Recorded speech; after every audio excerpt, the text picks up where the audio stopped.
Good morning.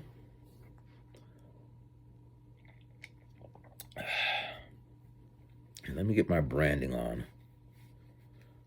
I made a song when I was at Temple. I went to Temple University, losing diversity. They didn't give us housing and now they forcing us to leave. What's going on? Because at that point in time, there wasn't enough housing at Temple and we were upset. So I made this protest song. It would have took off if I would have joined the protest. Because the morning I saw them marching down Broad Street, because my dorm was the 1300 building, and so I'm looking there and like, oh, if I would have somehow connected my song with the march. It happened a few times when oh man, yeah. So this will be the last one, because so far every time I make these videos, well, I'm up a little early. I got up at 4 this morning. Got out of bed at 4:20, took my shower. So, again, my watch is upstairs, but I plan to finish at 6. Anyway, I mean, my vacation starts next week. Well, I got training. 8 hours Zoom training. But yeah, anyway, I had this weird dream last night. I dreamed I was somewhere. There was some cops around us, in front of us. Cop turns behind, he looks around. He looks around and says, "Pick that up."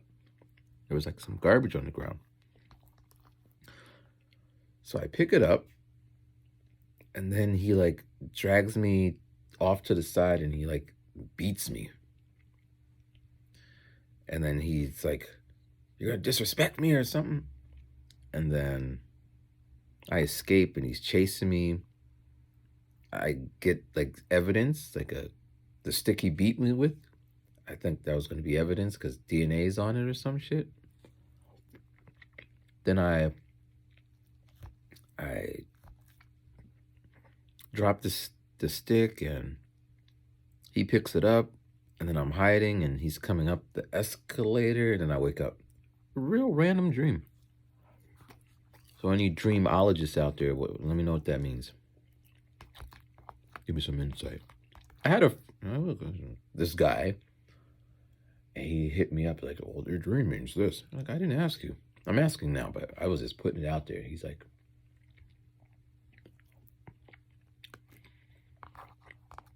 so yesterday when I went to the therapist with the idea of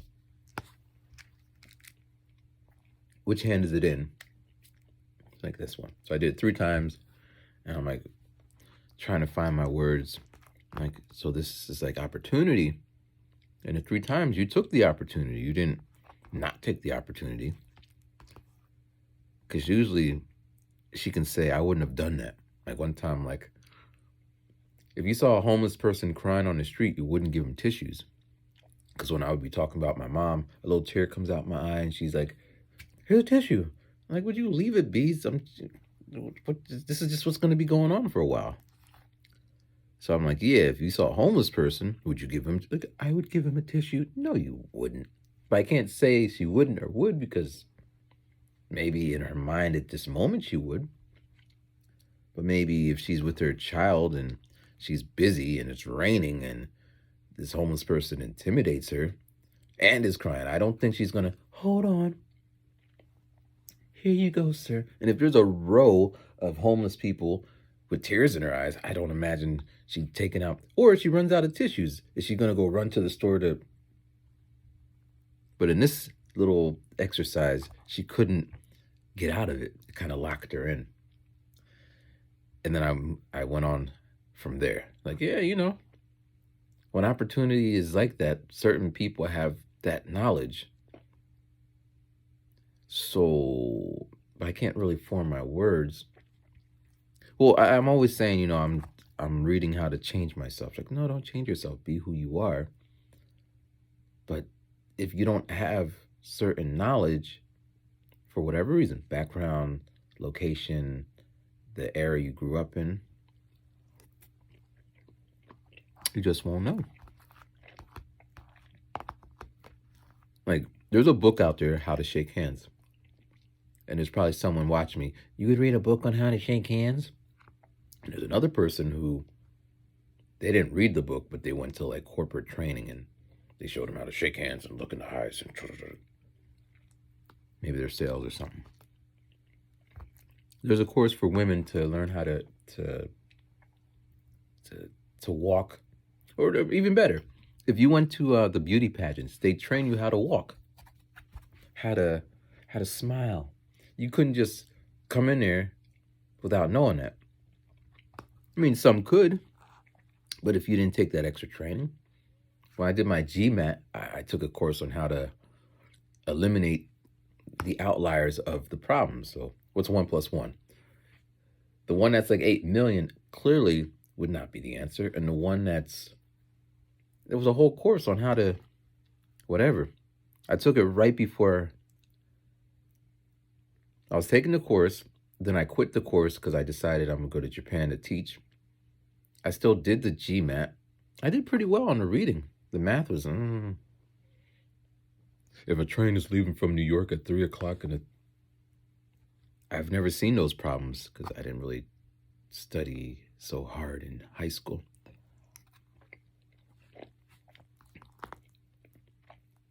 But it was good enough because I got into the school I wanted to, waitlisted. But yeah, so we talked like that for a while. Then we talked about Kardashian, which is so funny because she knows nothing about them. I know nothing about them. So we're just like, yeah, I think, yeah. But I only brought the Kardashians up because one of my students brought it up in class. Because the question was, what is something that's in the news or what's something that the media covers? And some kids, hurricane, the election, COVID, 911, which all these kids weren't even born yet, which is so crazy. Then there's one girl's like, I don't know the kid's name, the youngest Kardashian with the makeup, but she's like, maybe Khloe, I don't know. It's like, Khloe Kardashian and her makeup. That's how she talks, like she's crying, but she's not crying. And she's always saying, why do you look like you look? I'm like, what are you talking? I was talking about this. And then the whole class starts laughing, and the teacher's like, yeah. And then we start going off on that. And the teacher gives her, she's not a role model. There's a lot of successful people, old, young.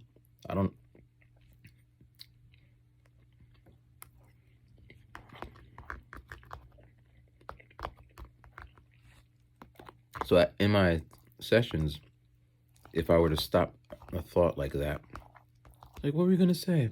What are you going to say? It doesn't matter. But then you have to say it now because you said it, but it doesn't really matter. But then, because it's going to go off on a tangent.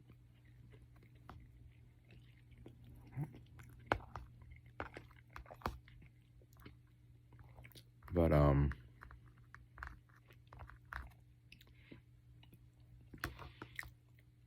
still eating eggs and potatoes. Eggs and potatoes. I'm a simple guy, man. I could eat this every day. I could. And I do.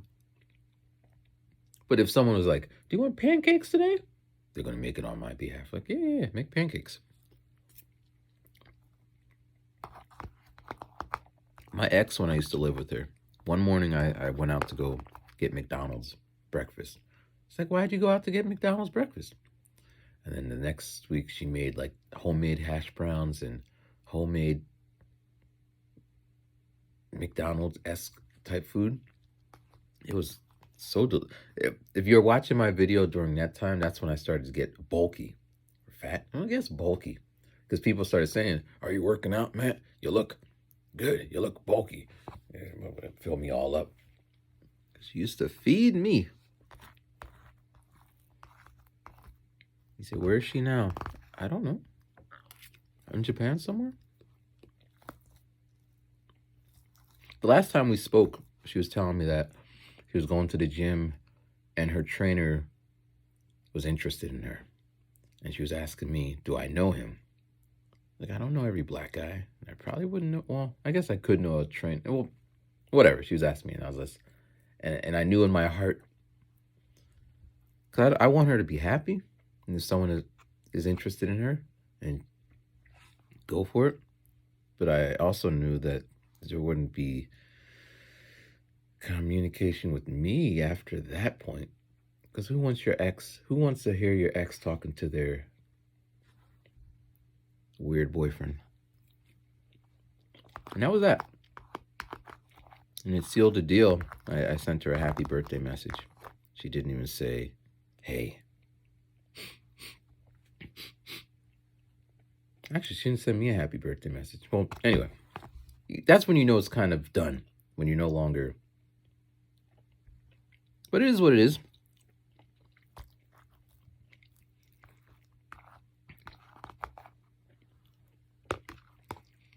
But,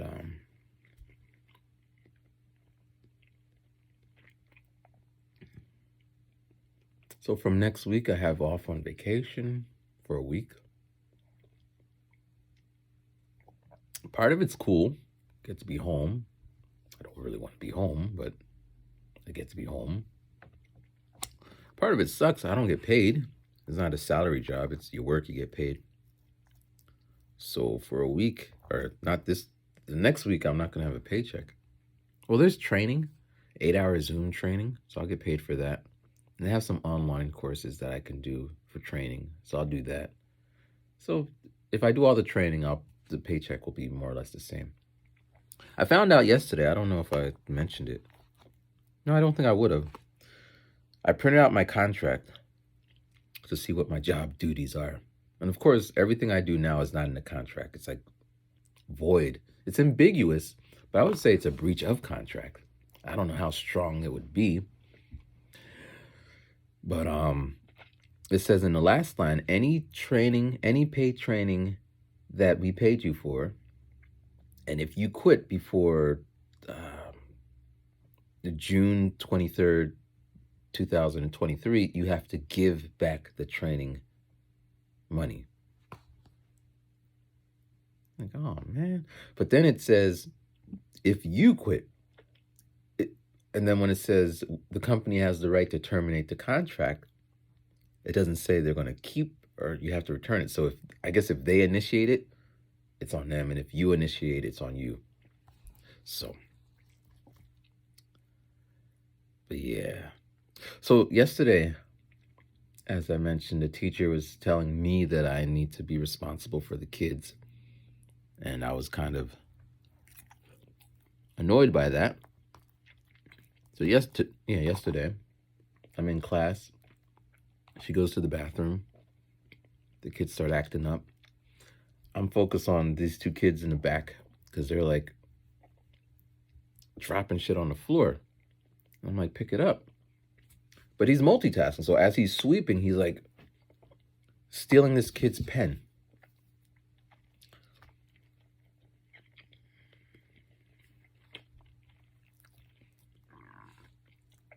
And so he's cleaning. So he's doing two things at once. Like, I don't clean him. And as the teacher comes in, they're like tug of warring. And she says, I can't leave the room. And then she calls me out. She says, Mr. Bailey, he doesn't do anything. He just stands around. And in my mind, like, you... So I was mad to the point where I would have an argument in the class. Who the fuck you talking? Like, that's where I'm at, right? So I just kind of walk out the room and I go to the principal's office, but she ain't there. And I'm walking around there's two buildings, the middle school building, and across the street is the main building, but the 1st to 4th grade, I guess. So I'm just walking around and I run into a colleague from the same thing as me, and she's like, what you doing? I'm like, I don't know. It's like, what are you doing? What are you looking for? I'm like, I don't know. I think I'm going to quit. I don't want to quit because I don't have a job lined up. You shouldn't do that. So maybe over the break, I'm going to start researching new jobs or whatever. Actually, I will, because she's like, oh, no, I don't want you to quit. And so we go into this room, and she's just like, listen to what I'm saying, and then she's just like, why is she putting all on you? I'm like, I don't know. And she's like, you could talk to her. Like, I talked to her. So, as I said, there's no rule. If there's no speeding tickets, people would speed. If there was no mystery policeman, which you usually know when they're hiding, because most apps will say policeman coming up on the side. You can see him. And so these things are deterrents to make you slow down. Or if you get a ticket, you don't want a ticket. But these kids, they don't have anything. So, and I've been saying this since day one to the people who hired me. I don't need training on how to do the lessons. I need training on how to manage or work within this kind of structure. So she's just like, just ask her what she wants you to do. So I go downstairs back to the room. Because most of the time I'm just standing in the back of the room doing nothing. Because that's what I go in there and the kids are at like gym or something. And she's at her desk and she's all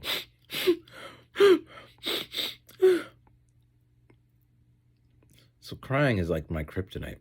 I was gonna, if you ever, I wouldn't do that. It'd be more just like, you don't know who the hell I am. Don't do that shit again. Like, it would come off, it doesn't matter what I say, but my demeanor would just come off like,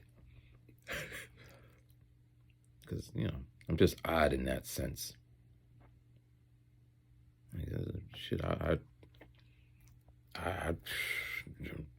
like, I'll start making analogies that are just really off the wall.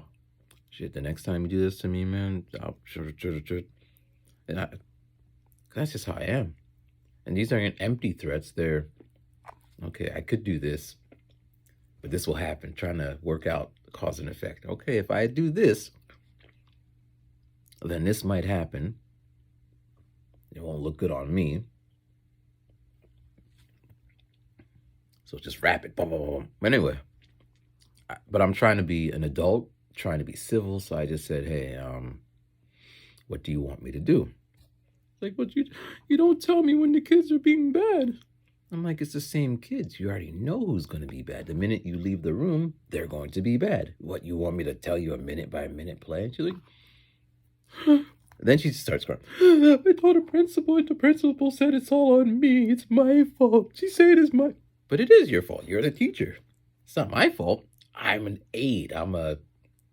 If I could show you the badge, it says reading interventionist. I wasn't trained for classroom management. I'm not even supposed to be in a room. I'm like in a separate room, taking 3 kids and having a little lesson and sending them back. So technically, and I'm just like, I know. So then I go off to lunch, and I come back, and then there was this other teacher in the room, the law, this like big, heavy-set woman who has a whistle, and she blows her whistle for the little kids, and for the fifth, and like everyone's a little kid. She talks to everybody like that, teachers included. And this teacher doesn't even like that teacher, because she told me, I hate her. If she says something to me again, I'm going to report her. Because apparently she's racist. And it's just like, such a mess, And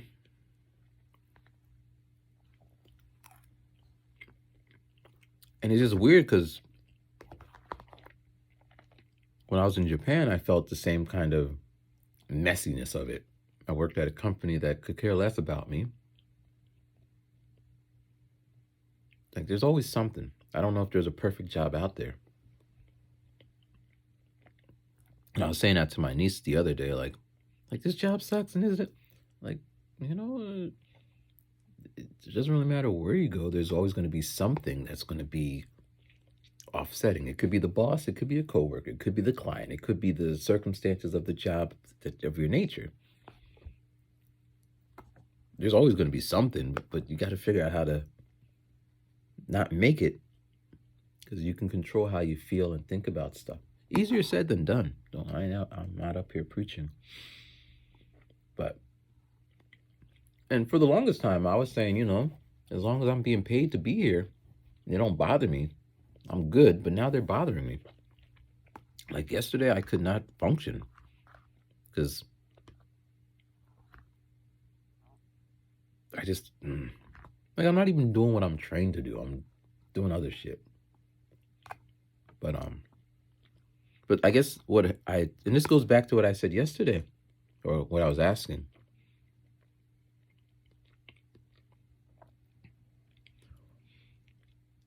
Why do people say they're going to do stuff when they have no intention of doing it? Now, someone might say, "Oh, Matthew," but before you go into that speech, but I saw the principal on Monday. I said, "Hey, principal." She said, "Hey, how you doing?" I said, "I'm doing." I said, "The class, we need to figure out a way to manage it." I'm telling the principal, from my mouth to her mouth, not, we don't kiss or anything. And she's like, "Oh, we got to do something." And I said, "I'll do the detention. I'll be that guy. I'll stay here. Just pay me." We joke about it. I said, "Can't we?"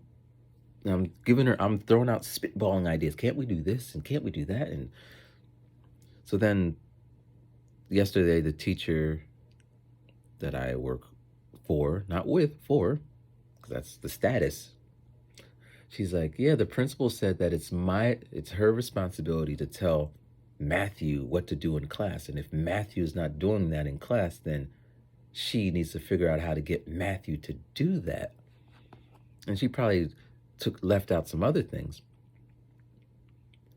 She also said that there is going to be no detention, where when I talk to the principal, it's like she's working on it. So it's like, it's annoying to me. Like, if it's like, kids are disrespectful because, the way they were brought up. It's not an excuse, but if they don't know any better, they just don't know any better. We got to train them. But when adults are disrespectful, it's more, there's a purpose to it. Like, like, if I'm telling you I'm hungry, and you say, "Oh, I'm going to get you some food." But in your brain, as soon as you turn around, you're going to get in your car and you ain't coming back. You're going to have that steak at your house. But while I'm in front of you, "Oh, I'm so bad. I'm so sorry you ain't got no food. We're going to work on that. We're good." And for that moment, maybe I won't be so hungry. Like, yeah, I'm going to get some food.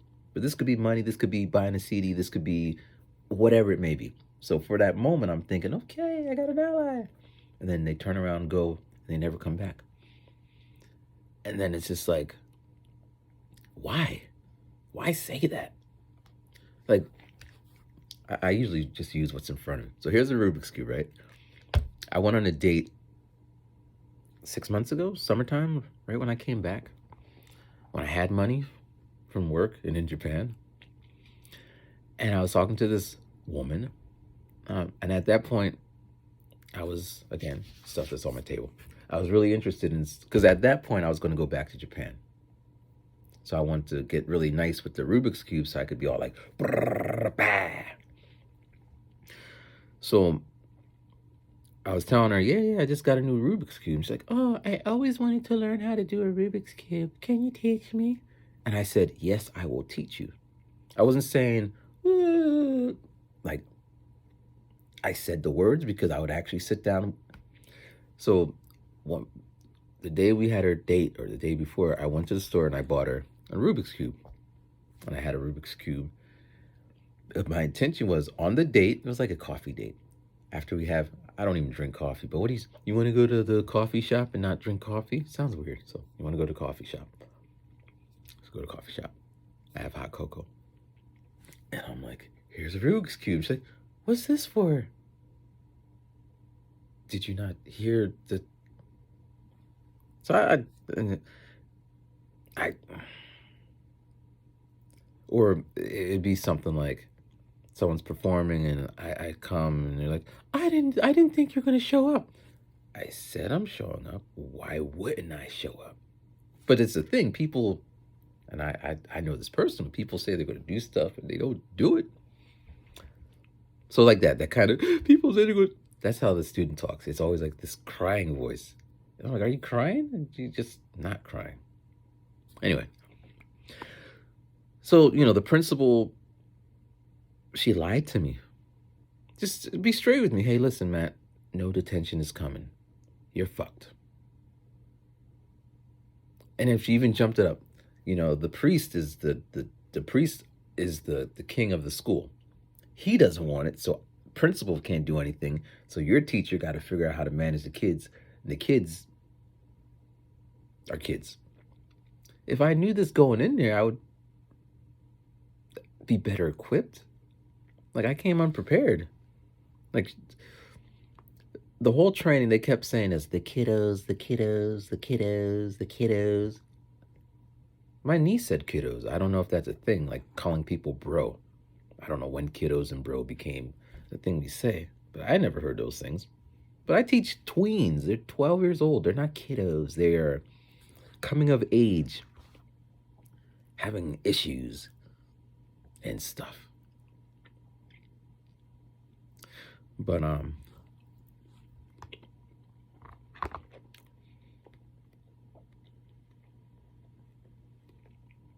yeah.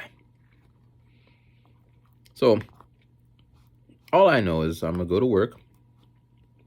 Today I leave early because I don't know if I mentioned this. I was working 35 hours, 8 to 3 every day.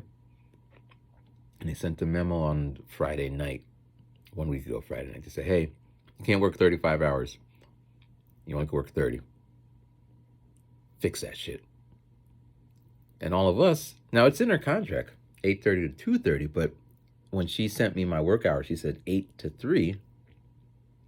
What? Is that actually 8:30 to 2:30? 3:30. 8:30 to 2. Is that right? 8:30 to 3:30 would be. But so she told me these are your hours, and I called my HR and I said, hey, this is the hours that's here. And she said, if that's what's written, that's what you do. I said, okay, because I'll take the extra money.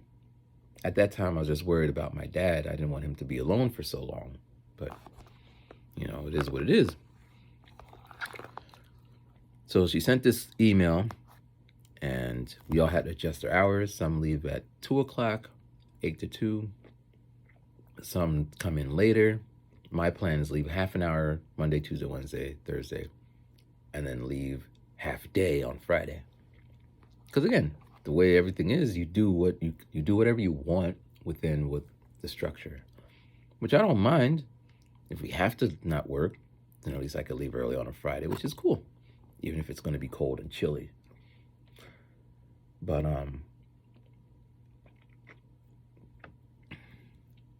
yeah. So it makes me think I got to get my business in order.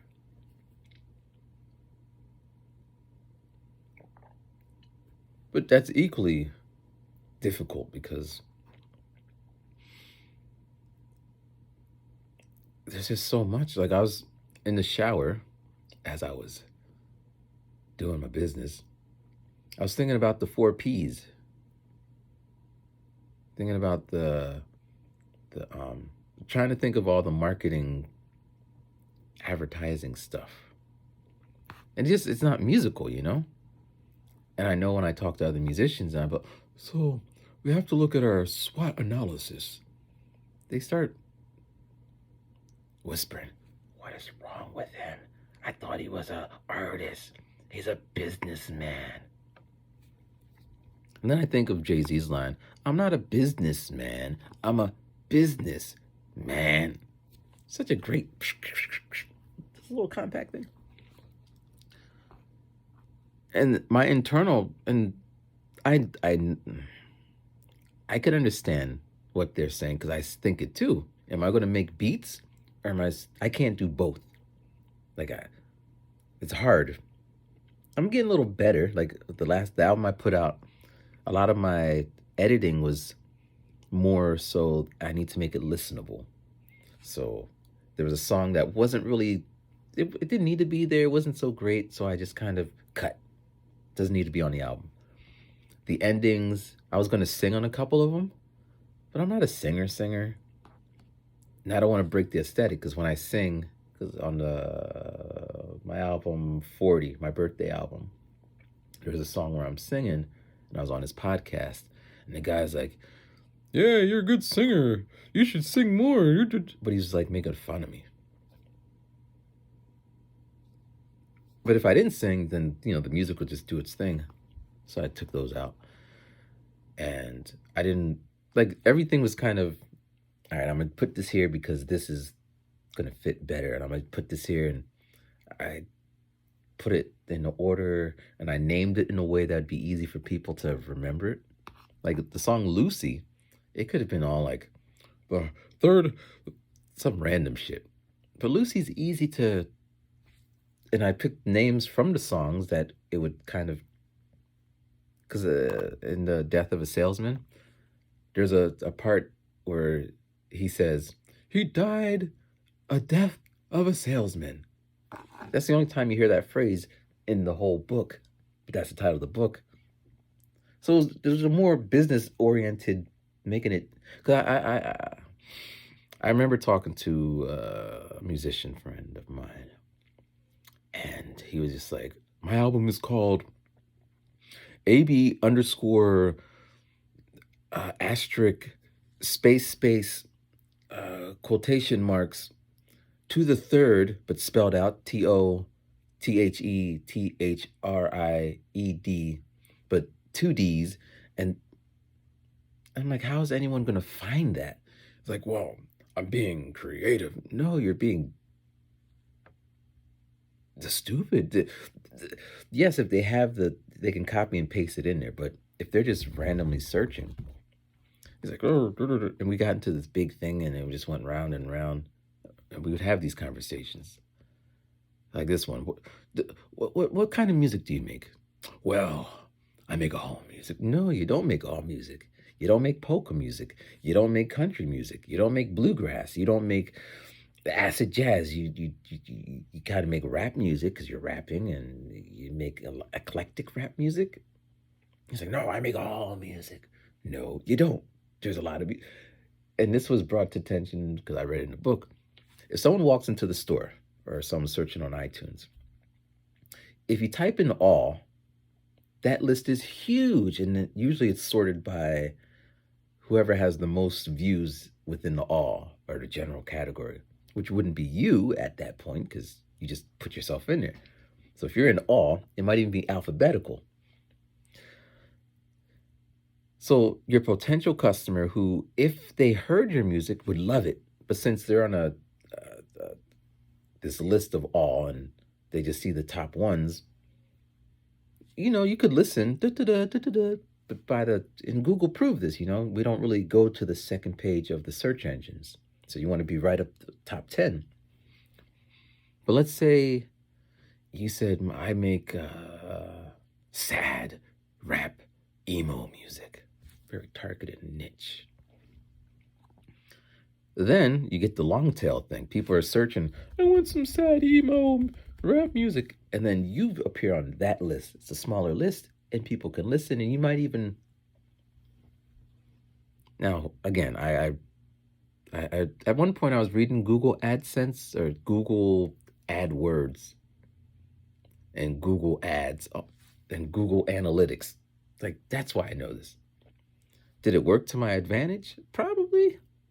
But I'm not that smart. I could read it and try to implement it, but I spent most of my time during that time I was reading it arguing with the creatives around me. Oh no, that's not how it works. Did you read the Google book? And I had the book with me, and I'll pull out the book and you see right here, they're like, but so yeah, I could take the hat off and be Google. I got a book right over here. I'll show you the book. I didn't finish it.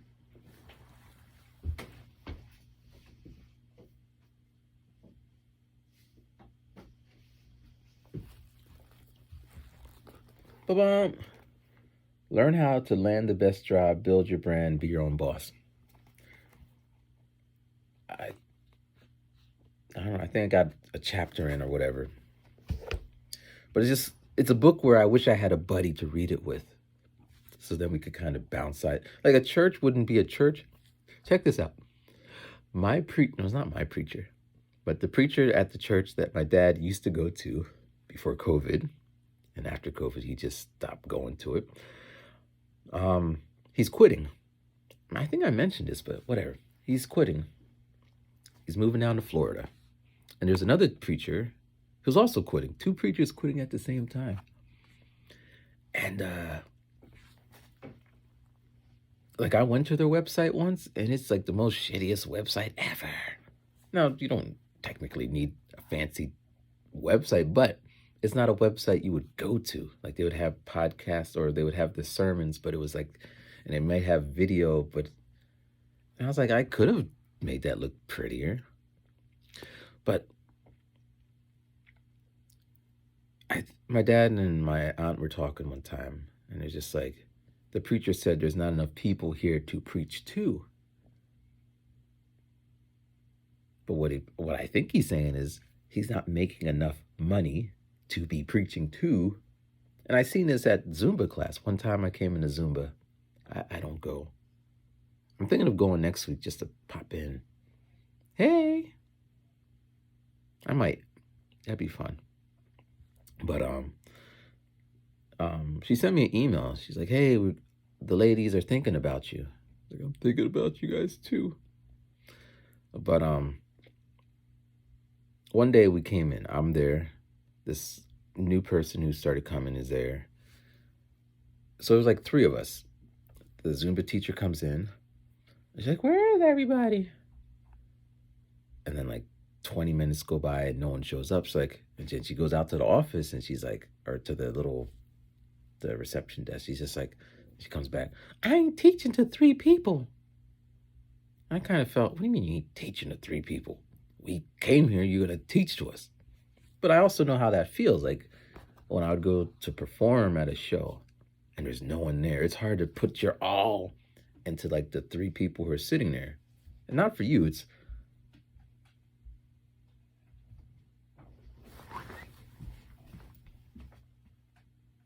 good morning, Dad.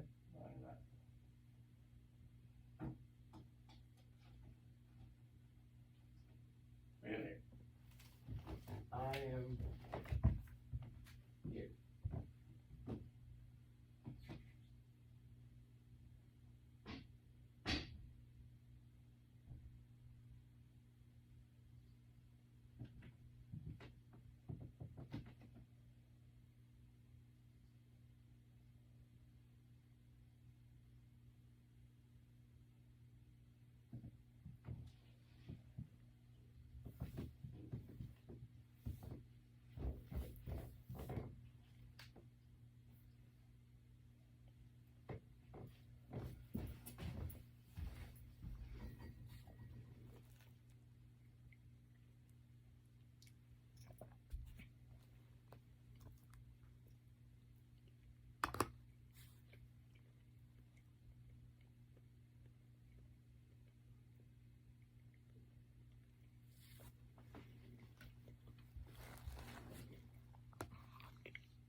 Yeah.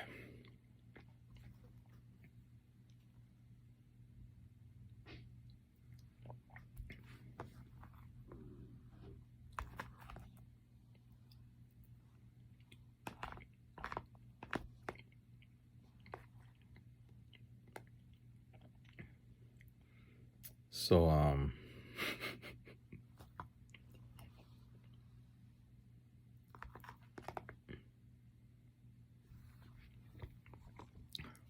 just lost my train of thought.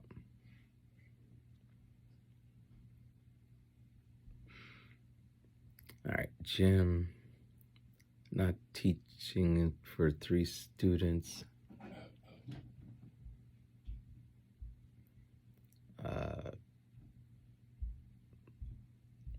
Where was it going with it? I don't remember. So my dad woke up and I was just talking to him. As you heard, I'm gonna leave it all in there. But I don't remember. I'll leave it at that. Because we're at 40 minutes. It's supposed to be 26 minutes. So it probably means it's 6:10 right now. Or something. But yeah.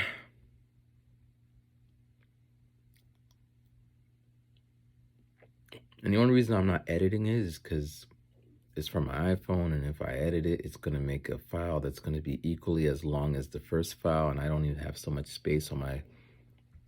How much I got?